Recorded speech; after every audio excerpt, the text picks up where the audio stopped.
L'actualité nous emmène aussi dans le port de Dunkerque où une tonne de cocaïne a été saisie en tout début de semaine, de la drogue que les enquêteurs ont interceptée avant d'en suivre discrètement la livraison par camion jusqu'à Colmar.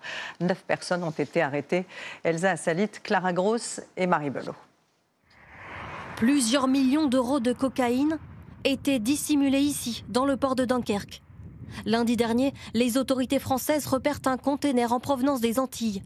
À l'intérieur, 925 kilos de poudre blanche, cachée au milieu des sacs de sucre.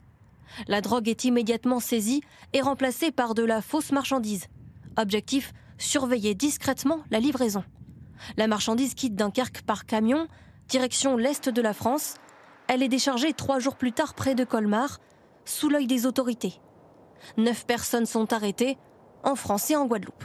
C'est une coopération exceptionnelle entre tous les services. C'est toute la PJ du Nord qui travaille dessus.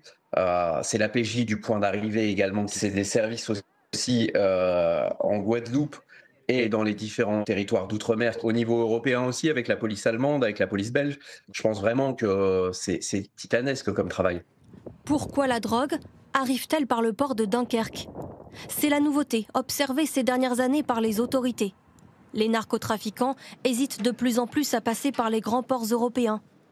En France, ils ciblent désormais les plus petites villes.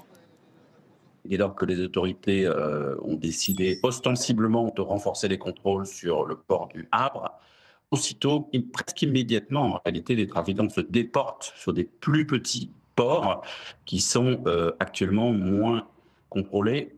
Le port de Dunkerque en fait partie. L'an dernier, en France, 54 tonnes de cocaïne ont été saisies par les autorités. Les arrivées par voie maritime représentent près de 80% de ces saisies.